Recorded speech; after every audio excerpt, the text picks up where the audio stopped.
that so much right now. It affects more than just humans. It can also affect your dog or your cat. And what should you do if, say, your pet suffers a heat stroke or gets bitten by a snake? We're going to talk about that with Melinda Malone. She's from Diamond Cut Pet Spa. She joins us this morning. Good morning to you. Good morning. And so we're talking about CPR, and you've got a special class just for this. Yes, we specifically do for pet, dog, and cat only. First aid CPR classes. And this is actually there's one tomorrow. You've got this special class. It's over at 48th Street and Warner. Right. The cost is $125 per person. And they really you go into all kinds of stuff. So let's get a little bit of a preview for the folks at home, pet owners, and what should people first and foremost be looking for, the signs that their dog might be having some trouble in the heat. In the heat, especially right now with the summertime as hot as it is, their gums are bright red. They're panting a lot. They're excessive salivation.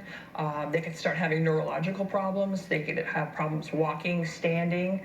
They start falling down. They become extremely lethargic. And so that maybe is a clue that it's time to do what you call a snout to tail assessment. And how do you do that? Well, actually, with the heat, we want to get them cooled off as soon as possible. Obviously, we want to get them out of the heat, into a house with air conditioning, with fans.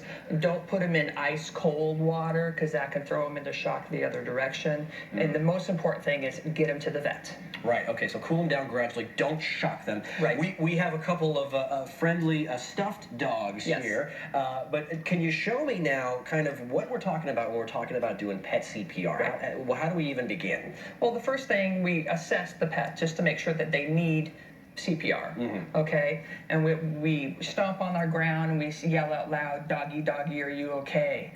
And just we're assessing their consciousness. Obviously, we don't want to be doing this on a live dog. And then once we've assessed that they do need CPR, when we first start it, we put our hand on the chest, actually, and then we actually reach around. Of course, you'd be on the ground with this with a larger dog, and we'd be doing chest compressions like this. Oh, so why you're doing this so to hold the dog Hold the dog so it doesn't rock back and move. forth. Okay. Yes, and we're doing chest compressions. We do 30 chest compressions. Soft part of the stomach. You're going we're for on the chest, the highest part of the chest, right where the heart would be. Right where the heart. The elbow points to the heart.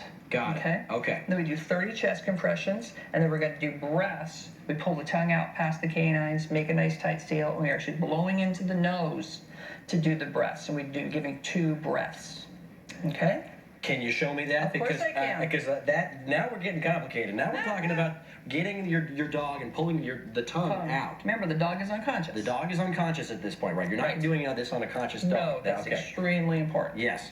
Okay, so you're pulling the tongue out, and we're actually going to blow into the 2 nose. breaths. Into the nose, and then we're going to start our chest compression. And then back to 30, and we're getting that angle so we can do 1, 2, and it's sort of at this tempo that you're going for? Actually, it's 1, 2, 3, 4. Fast. 5, 6, 7, 8. Yes. So kind of up to 30. Is that faster than a human's? Yes. Dogs and cats' heartbeats are much faster. We want to get upwards of 100 chest compressions per minute. Okay, and quickly, we have about 30 seconds left. Sure. I want to ask you, what should you do if your pet gets bitten by a snake? Because we've got so many of those out here. Right. You want to get them away from the snake, obviously. If you can identify the type of snake, that would be important. But you don't want to kill the snake, obviously.